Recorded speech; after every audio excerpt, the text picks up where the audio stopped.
I'm Janella Massa outside CW Jefferys Collegiate Institute in North York, where tonight we're learning more about what may have happened to 15-year-old Jeremiah Perry, who drowned while on a field trip to Algonquin Park. Tonight, a student tells us he and Jeremiah went into the lake to wash off after returning from a canoe excursion, and that's when he suddenly lost sight of his classmate.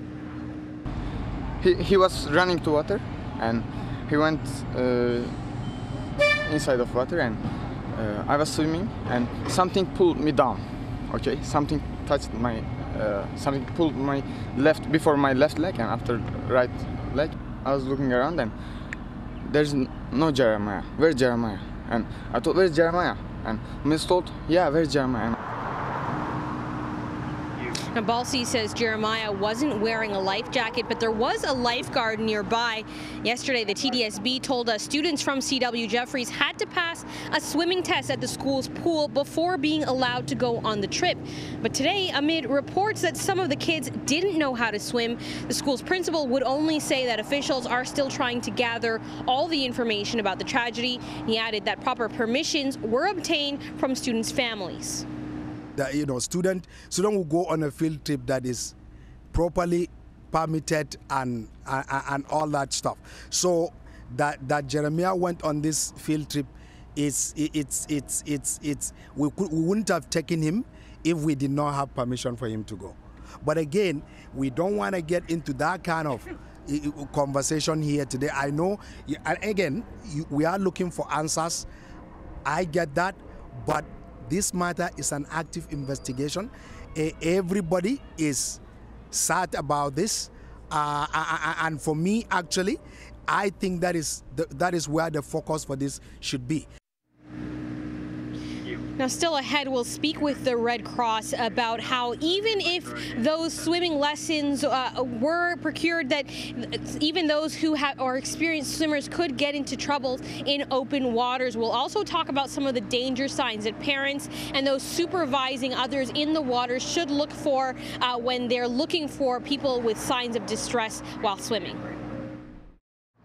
We're outside CW Jefferys, where later this evening the last group of students will be returning from Algonquin Park, where a trip turned to tragedy yesterday. The body of 15-year-old Jeremiah Perry was pulled from the waters. He drowned after going into the water for a swim with one of his classmates after returning from a canoe trip.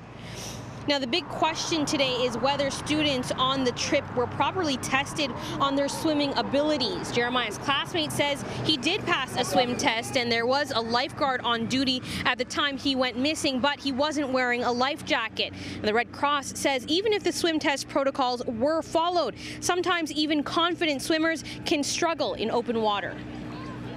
Swimming in the pool is considered a controlled environment. You don't have a lot of currents or movement of the water, and often you can see the bottom very clearly. So it makes a big difference being in a pool situation. You have an area where it's defined, this is the shallow area, or this is the area that's a little bit deeper. In a waterfront or open water body of water, you don't know what the depths are necessarily. You could have a very sudden drop off, and there could be a severe current or even a cold water current that's running underneath that can bring someone out further into the water. So there are many things that can take place.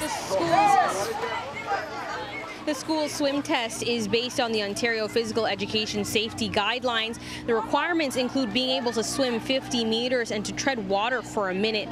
The Red Cross says parents and those supervising kids in the water this summer should know what signs of distress to look for. Typically, we think of that Hollywood image where someone is struggling at the surface of the water and there's flailing arms and calling for help, and that's just not the case. They're using all their energy to try and get themselves up to the surface of the water, and majority of the time they're going to be directly right under the surface of the water and moving deeper under that water to try and help themselves. They just don't have it. It's panic, and it's very a scary situation. What they want to look for is they want to be constantly doing head counts. The within arm's reach or the buddy system is extremely important, having those checkpoints and being able to supervise the children within a certain location. So creating barriers where the children can swim out to or family members can swim out to, and having the rescue equipment ready should a situation arise. Now, the Red Cross says it only takes seconds for a drowning to happen, and they recommend that everyone, no matter what level of swimming experience they have, wear life jackets when they swim in open water like lakes and rivers.